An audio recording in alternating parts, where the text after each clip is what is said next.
बिस्मिल्लाहिर्रहमानिर्रहीम। अस्सलाम वालेकुम डियर स्टूडेंट्स, हम अपने न्यूमेरिकल एनालिसिस के कोर्स में बुक फॉलो कर रहे हैं सिंप्लीफाइड न्यूमेरिकल एनालिसिस।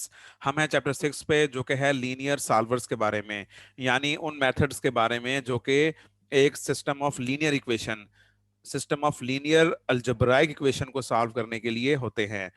ये मेथड्स दो तरह के होते हैं, एक हैं कहलाते हैं डायरेक्ट मेथड्स और दूसरे हैं आइटरेटिव मेथड। चैप्टर 6 में हम स्टडी करेंगे डायरेक्ट मेथड्स और चैप्टर 7 में हम स्टडी करेंगे आइटरेटिव मेथड्स। लेकिन उससे पहले हम सिंपल तारुफ ले लेते हैं कि लीनियर सिस्टम होता क्या है, इसके मेथड्स किस तरह के होते हैं और उनकी क्या टाइप्स हैं, इसके बारे में बात करते हैं। What a system of linear equation is, write down its general format। हम अलजेब्राइक लीनियर सिस्टम की बात कर रहे हैं। पूरा नाम क्या होगा? A set of simultaneous linear algebraic equation. वो आपस में कपल्ड होती हैं, यानी एक वेरिएबल है वो मोर देन वन इक्वेशन में इन्वॉल्व हो रहा है, ऐसा हुआ करेगा। तो ये एक जनरल सिस्टम है, इसमें एम लीनियर इक्वेशन है और उनमें एन अननोन्स इन्वॉल्व हैं। तो ये आप इससे फेमिलियर होंगे अर्ली क्लासेस से। इसमें x1 से xn तक अननोन वेरिएबल्स हैं, सिंपली हम उन्हें अननोन्स भी कहते हैं, और ये aij's इनके कोफिशिएंट्स हैं, b1 b2 से bm तक ये कांस्टेंट्स हैं। इनको हम मैट्रिक्स फॉर्म में भी लिख सकते हैं, तो ये ax इक्वल टू b की फॉर्म बनेगी। a इसमें m क्रॉस n का मैट्रिक्स है, x इसमें n क्रॉस 1 का वेक्टर ऑफ अननोन्स है, और b m क्रॉस 1 का वेक्टर है जिसमें राइट हैंड साइड में कांस्टेंट्स होते हैं। तो ये इनके एक्सप्लेन किया हुआ है कि इस सिंबल से क्या मुराद है। अगर m की तादाद ज्यादा हो n से, नंबर यानी वेरिएबल्स थोड़े हैं, इक्वेशंस ज्यादा हैं, तो सिस्टम कहलाता है ओवर डिटरमिन्ड। और अगर इक्वेशंस कम हैं वेरिएबल्स की तादाद की निस्बत, तो सिस्टम कहलाएगा under determined. For simplicity in the present text, it is considered that the linear system has n equations in n unknowns, यानी जितनी इक्वेशंस हैं उतने ही variables. Thus, the corresponding coefficient matrix becomes an n cross n square matrix। यानी in general तो A का order है m cross n, लेकिन जब हम इक्वेशंस की तादाद और वेरिएबल्स की तादाद सेम कर लेते हैं और n फर्ज कर लें, तो A मैट्रिक्स हो जाएगा square matrix n cross n का। तो हम इस टेक्स्ट बुक में स्क्वायर मैट्रिक्स ही लेके चलेंगे। ax equal to B homogeneous system होगा अगर b वेक्टर जीरो वेक्टर हो जाए, और नॉन होमोजीनियस या इन होमोजीनियस होगा अगर कोई b नॉन जीरो वेक्टर है। A non-homogeneous linear system ax equal to b is called consistent if it has a unique solution or infinitely many solutions। अगर ax equal to b के का unique solution exist करता हो या infinitely many solutions exist करते हो, तो ये कंसिस्टेंट सिस्टम कहलाएगा। और अगर इसका कोई सॉल्यूशन नहीं है, and it is called inconsistent if it has no solution. What do you know about the methods of solving linear systems? The solution of linear systems is one of the principal problems or prime problems in numerical analysis। हम frequently encounter करते हैं काफ़ी जो है वो complicated mathematical models को simplify करके हम उसे लीनियर सिस्टम की शक्ल में ले आते हैं, और फिर जो लीनियर सिस्टम का सॉल्यूशन होगा वो हमें एक्चुअल कॉम्प्लिकेटेड मैथमेटिकल मॉडल का सॉल्यूशन देता है। A lot of methods in applied or computational mathematics involve the reduction of some complicated mathematical structures into linear systems whose solution procedures are based on simple mathematical algebraic operations। Basically linear system को solve करने का जो भी method होगा उसमें simple algebraic operations होते हैं, लिहाजा कॉम्प्लिकेटेड मैथमेटिकल स्ट्रक्चर्स या मॉडल को लीनियर सिस्टम के फॉर्म में कन्वर्ट कर लिया जाता है रिड्यूस करके, और फिर उस सिस्टम को हम सॉल्व कर लेते हैं। A wide variety of algorithms has been developed for the solution of linear systems। Although the steps of algorithms for the solution of a linear system are elementary in nature, there might be certain pitfalls। This arises the need for skillful selection and the use of an appropriate algorithm for obtaining the solution। अगरचे method अमूमन काफी simple हुआ करते हैं, लेकिन बहरहाल उनकी nature के एतबार से या सिस्टम की नेचर के एतबार से मेथड्स बाज मौकों पे फेल भी होते हैं। लिहाजा जो वैरायटी ऑफ मेथड्स हैं लीनियर सिस्टम सॉल्व करने के, उनमें से किसे सिलेक्ट किया जाए, ये काफी स्किलफुल बन जाता है। In general, methods for solution of linear systems, also called linear solvers, are evaluated based on their accuracy, speed of convergence, and computer resource requirement, यानी सीपीयू रिक्वायरमेंट्स और मेमोरी रिक्वायरमेंट्स के एतबार से। यानी हमने जो मेथड को जज करना है, किस किस क्वालिटी की बुनियाद पर जज करेंगे। तीन बेसिक क्वालिटीज हम कह सकते हैं। एक उसकी एक्यूरेसी है, यानी कितना अच्छा सोल्यूशन प्रोड्यूस करता है। दूसरा क्या है, स्पीड ऑफ कन्वर्जेंस, कितनी जल्दी सोल्यूशन प्रोड्यूस करता है, कितने कम स्टेप्स में कह लीजिए, या कम आइट्रेशंस में कह लीजिए, या कम मैथमेटिकल या सिंप्लीफिकेशन ऑफ मैथमेटिकल प्रोसीजर की बात कर लें। उसके बाद है कि उसकी कंप्यूटर रिक्वायरमेंट्स क्या हैं, वो सीपीयू कितना रिक्वायर करता है, प्रोसेसिंग पावर कितनी रिक्वायर करता है, और मेमोरी रिक्वायरमेंट क्या है उसकी। इसकी बुनियाद पर भी हम मेथड्स को जज करते हैं। The most basic method in theory for solving a linear system ax equal to b is given by x is equal to a inverse b। ये हम अर्ली क्लासेस जानते हैं। इसमें a inverse से क्या मुराद है, ये हम समझते हैं। अगर a inverse एग्जिस्ट नहीं करता तो a is called singular और नॉन इन्वर्टिबल, और अगर a इनवर्स एग्जिस्ट करता है तो हम कहते हैं a मैट्रिक्स नॉन सिंगुलर है या इन्वर्टिबल है।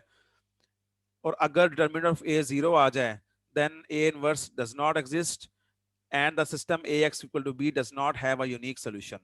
The system either has no solution or infinitely many solution। यानी अगर a सिंगुलर मैट्रिक्स हो जाए तो उस केस में ax इक्वल टू b के इनफिनिटली मैनी सॉल्यूशन होंगे या फिर उसका कोई सॉल्यूशन भी नहीं होगा।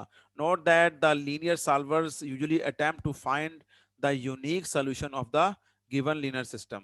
यानी अमूमन जो लीनियर सॉल्वर्स हम यूज करते हैं वो यूनिक सॉल्यूशन वाले केस में यूनिक सॉल्यूशन को ही फाइंड करने की अटेम्प्ट कर रहे होते हैं। ज्योमेट्रिकल इंटरप्रिटेशन क्या है इस चीज की, तो इसको आप पढ़िए। इसमें सिंपल ये बनेगा कि अगर आपके पास सिस्टम में दो इक्वेशन, दो वेरिएबल हैं, तो बेसिकली दो वेरिएबल्स वाली लीनियर इक्वेशन रिप्रेजेंट करती है एक लाइन को। तो लिहाजा अगर सिस्टम में आपके दो लीनियर इक्वेशन हैं इन टू वेरिएबल्स, तो वो बेसिकली दो लाइंस को रिप्रेजेंट कर रही होगी। उनके सॉल्यूशन से क्या मुराद है, अगर यूनिक सॉल्यूशन एग्जिस्ट करता है तो ये वाला केस होगा ए केस, कि वो दोनों लाइंस एक पॉइंट पर टच करेंगी और वही यूनिक सॉल्यूशन होगा। बी केस क्या है और सी केस क्या है, ये नॉन सिंगुलर वाला केस है। बी में दोनों लाइनें कोइंसाइड कर रही हैं, लिहाजा इनफिनिटली मैनी सॉल्यूशंस हो गए, और सी में नो सॉल्यूशन, यानी दोनों लाइंस इंटरसेक्ट नहीं करती। ये हो गया दो वेरिएबल्स वाली दो लीनियर इक्वेशन के सॉल्यूशन के हवाले से। और अगर तीन वेरिएबल्स वाली लीनियर इक्वेशन हो तो वो रिप्रेजेंट करती है एक स्पेस में एक प्लेन को। तो अगर तीन इक्वेशन है तो तीन प्लेन्स हो गई हैं, तो उनका यूनिक सॉल्यूशन ये होगा, जिस तरह फॉर एग्जांपल ए वाले केस में इसमें जो ये एक सेंटर में पॉइंट नजर आ रहा है जहां पे तीनों प्लेन्स एक दूसरे को इकट्ठा इंटरसेक्ट करती हैं, तो ये इसका एक सॉल्यूशन हो गया। बी वाले केस में ये तीनों प्लेन्स इस लाइन पर एक दूसरे को इंटरसेक्ट कर रही हैं, तो अब चूंकि लाइन इनफाइनाइट है, प्लेन्स इनफाइनाइट हैं, तो लिहाजा ये इनफाइनाइटली मैनी सॉल्यूशंस हो गए। और सी वाले केस में क्या है, नो सॉल्यूशन। जहां कहीं दो प्लेन्स एक दूसरे को टच करती हैं, तीसरी वहां पे इंटरसेक्ट नहीं करती, तो लिहाजा इस सिस्टम का जो अभी सूरत हाल नजर आ रही है इसके मुताबिक कोई सोल्यूशन नहीं है। तो ये ज्योमेट्रिकल इंटरप्रिटेशन हो गई। What are the categories of methods to solve the linear system, to find the solution of the linear system? दो तरह के मेथड्स हैं, दो कैटेगरीज हैं, डायरेक्ट मेथड की कैटेगरी है और आइटरेटिव मेथड्स की कैटेगरी है। इसका अगर हम चार्ट देखना चाहें तो जो मेथड्स हैं वो दो तरह के हो सकते हैं, दो कैटेगरीज में फॉल करते हैं।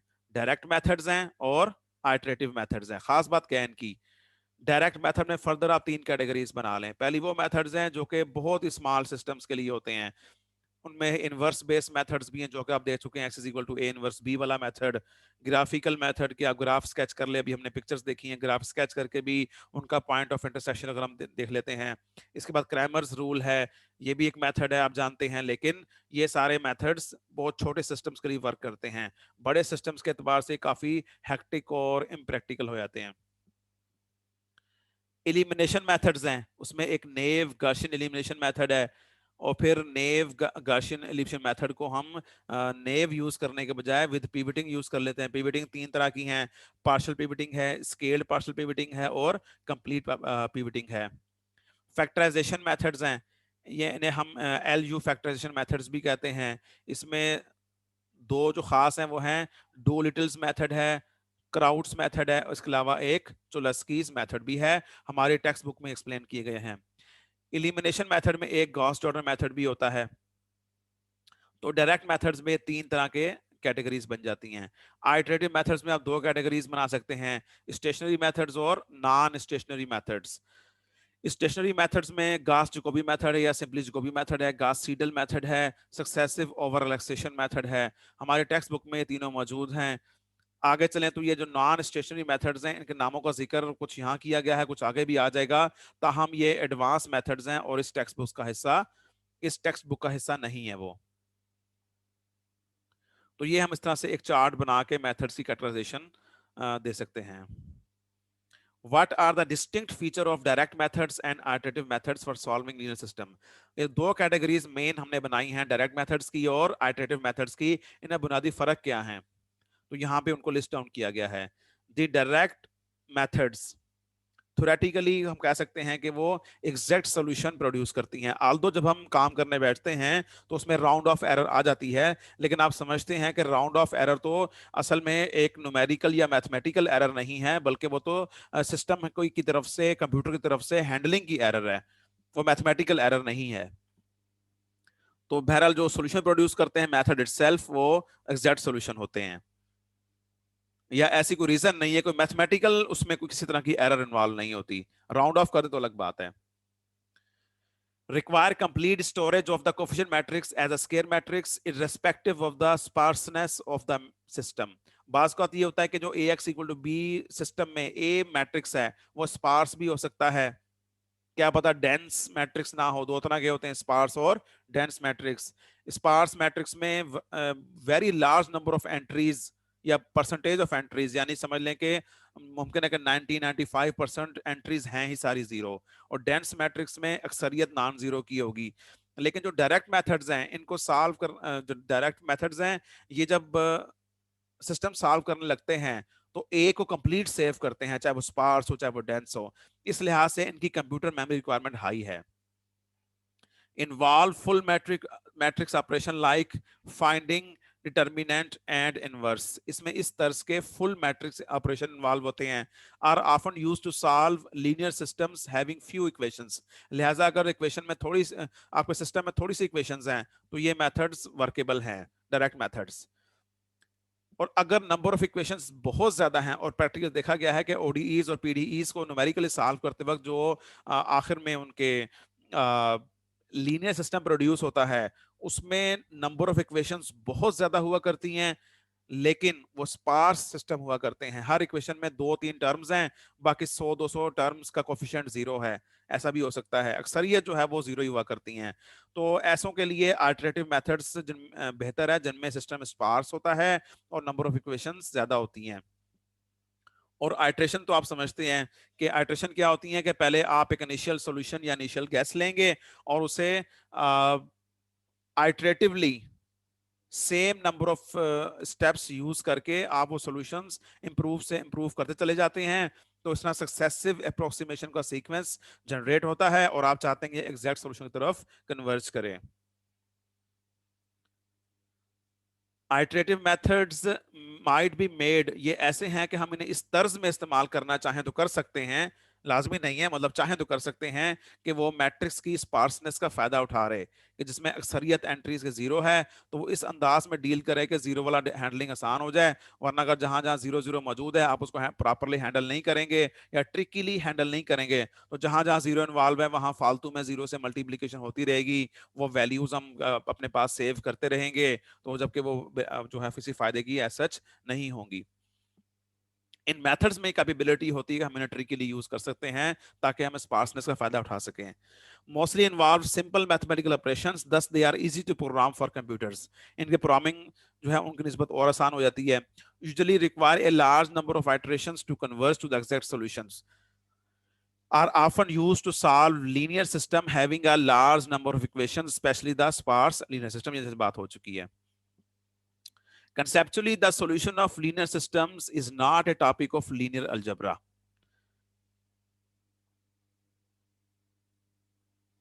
Sorry, मैं इसको correct कर दूं।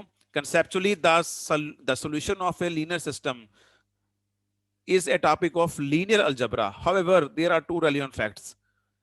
पहली बात क्या है कि अगर हम एग्जैक्ट मेथड यूज कर रहे हैं वो तो ठीक है, लीनियर अलजेब्रा का टॉपिक है, लेकिन होता क्या है कि इसमें राउंड ऑफ एरर्स इन्वॉल्व हो जाती हैं और न्यूमेरिक पिटफॉल्स इन्वॉल्व हो जाते हैं। लिहाजा इस लिहाज से हम डायरेक्ट मेथड्स को भी, अगरचे वो एग्जैक्ट मेथड्स हैं, फिर भी हम उसे न्यूमेरिकल एनालिसिस में डिस्कस कर लेते हैं। Which these methods are prone to growing round off errors.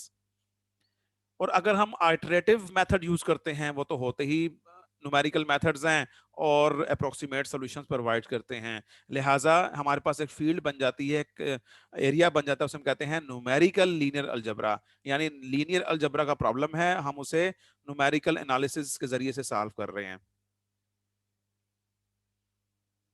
The discussion on topics of the inverse Bayes method, graphical method, and Cramer rule of solving linear system can be found in elementary texts. This text advances with the Gaussian elimination method। हम उसकी तरफ move करते हैं। अब इस पर हम next lecture में बात करेंगे। Thank you very much.